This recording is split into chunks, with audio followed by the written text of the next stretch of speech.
Hello guys and welcome back. Pete Dahlgren here. We're building the Mirrors Models F86 and now we are riveting and doing details. And this is something that really does require a lot of time, and it is actually a lot faster than I thought it was going to be on this model, because I have drawings that are a lot more readily available to get these details and riveting spots that are actually in the jet. And it's really kind of hard to see them on a real one because they're so flat that there's just not a lot of you're just not able to see them on the real jets. They've been either painted a lot or polished a lot or whatever the thing is. And that was one of the reasons why I used such a 64 chart pack tape to do a lot of these. Now, there are details and a lot of things that are going to really set this off, and that is why it's not real super overly recommended that we go and start getting the airplane completely perfectly straight, because you're going to notice there's a lot of waves in it, and it will achieve this by doing this. Now, if you guys have asked me about this on the screw sets, now I've already put a couple thousand rivets on this already. There's about 900 on a sheet. I've gone through just almost 2 of them already. Now, the main thing is looking on your drawings and details, and a model airplane will not give you a lot of these details, but actual drawings will. And if you go to Pinterest or anything, you can find these actual drawings as well as books. Now, I was given a bunch of them by Damiano himself that showed a lot of these details. And over the top, there's a lot in here. There's a lot of things go. There's a lot of cladding that goes on in there, as well as down in here. And especially in there, they're completely cladded, and I got a long ways to go. But these are all little things that will get you, and then you can kind of see the screw details and stuff like that in these. They just take time and patience. Now, you can use the Orfoil on this to put these rivets on, but there's one little issue with that, is that it doesn't last as long. Now, what I'm using is just Scotch tape, and you can run a lot of rivets. And I like to go on areas where I've worked or done this and that, and I like to put them right where I'm next to where I'm working. I just tape them on the airplane. A couple pieces of tape and they're good.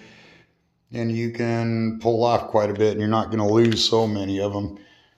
And then I have one sheet over here that's partial that I use for just filling up little areas. Now, the screws can be a little tricky at times, but they're not that bad. They don't come off once they hit this other vinyl. That I can tell you. But there are a lot of things like these little details and things like that. These are the way they are in the actual jet, and some have a bunch, some don't. Now, this, of course, is where the hatch goes, so it is cut. But once it's camouflaged, I'll make sure that I get some darker on that to where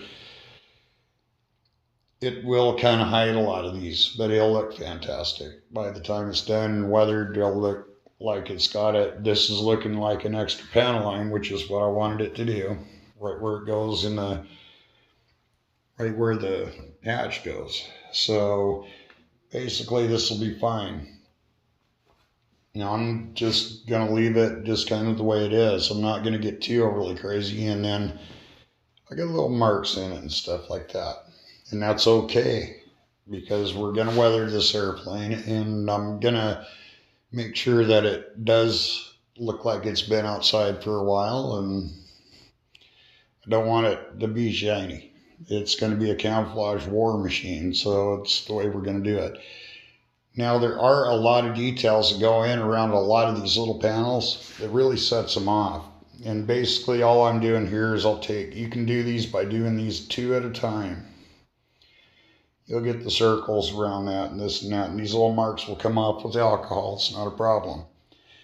And it is. The airplane gets really dirty real quick. So I use a lot of denatured alcohol and stuff like that to keep it cleaned up. You got to wipe it down almost every day. And it won't remove. Don't rub too hard where you're going crazy. But once these things are down, they're a little bit crazy now. You want to keep a sharp knife. You see little spots like this where one don't need to be there, just basically knock it off and it'll be fine. Now you want to look in areas where you know a rivet doesn't belong, just pick them off. But when they're on there, they're not coming off. They're pretty resilient. They'll take a lot of abuse, but you can't sand on them. You don't want to sand anything on this. If you got a spot to do, scrape them off, sand it off, and restart over a little bit here. But don't try to sand any of the rivets off. You'll just make a big ass mess out of it. So I think one of the biggest things is you got to really kind of just take your time. We've got about 3 days in this so far. It's going a lot faster than I thought it would. But at the same time, I'm actually doing, you can see the details actually really pop in front of your eyes as you're going along. And they do. They look amazingly well. And just make sure that you're using your drawing.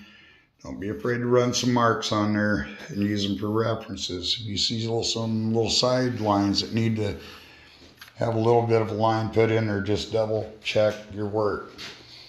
And make sure you can always add rivets. Taking them off can be a real, once they've been on there for a while, they don't like to move around too much.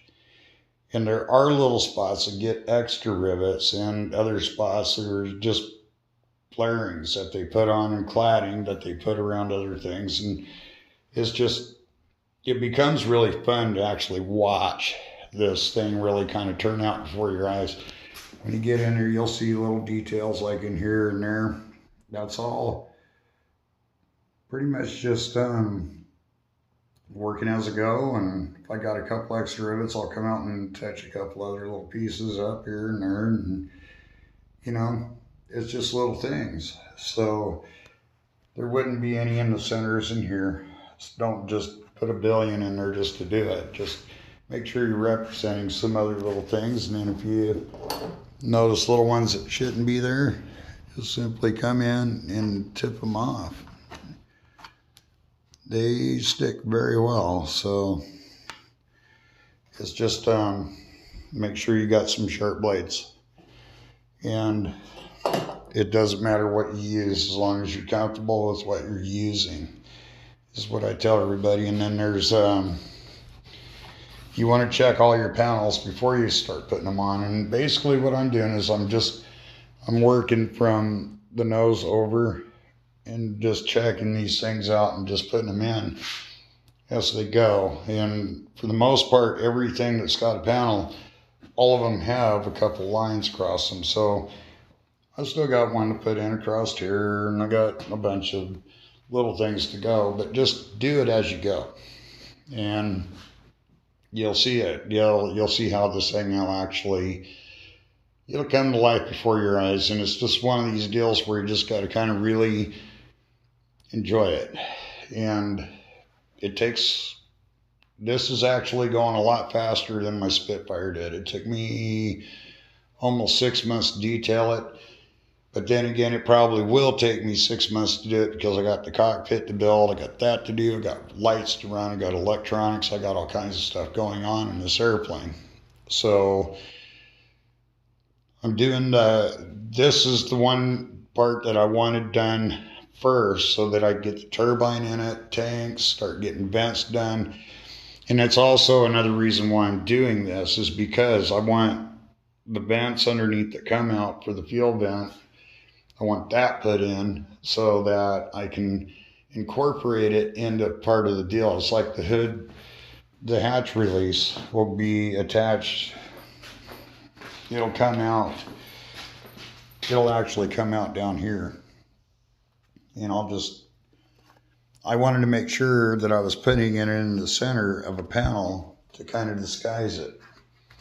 And there will be, you know, removed for flight things. Those things always look good.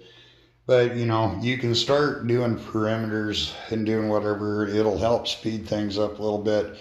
But you'll find yourself kind of going, wow, there's a lot in there, and I could actually do a lot of this right now while it's fresh in my head and then match it over.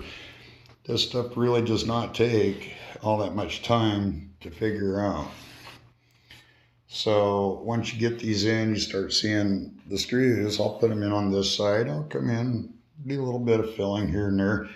And this line here does actually go this way and then to the center of this one and then down.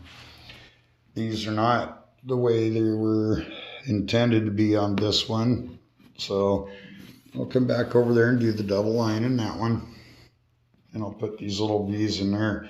This I thought was going to be that way, but it's actually not. So I actually looked at the drawing again. I'll just take an eraser and some alcohol and wipe all that off. It'll be fine. But the panels do look really good once they're all done. You can start seeing they look like they're screwed in. And once you start getting rivets on it, it really goes. Now, another thing I tell you guys too is don't rely completely on the detail set, because there are details on here that can be done with the screws as well, like these panels that are actually screwed on to the real jet. Okay, I haven't finished them, but I will, and it just takes time. Once we get in here and start doing it, there's a lot of little screws going down in here, and there's a lot of little parts and pieces to this big ass airplane, and it's just one of those deals where you got to kind of look it over and get it. Now this is actually a red stripe on the A model that does get painted, and that's basically right where the stars and bars will set, or whatever logo you're putting on it. Mine will be the 309th, so the tail will be red with a black lightning bolt, and it'll have the lightning nose on it. And then it'll be camouflaged. It's just the way the 309th was. And they had their squadron markings, and this will actually get a lot of the things on it.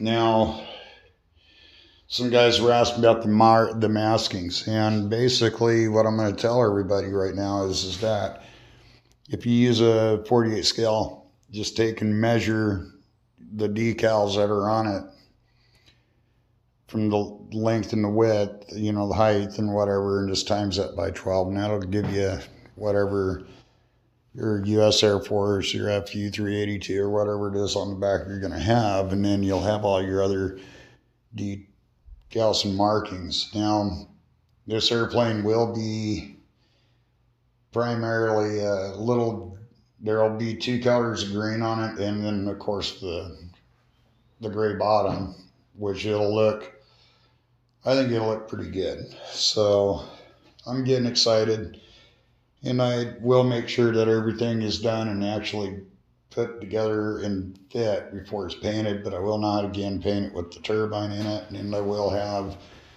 a lot of other things removable until it is actually painted on for the most part. And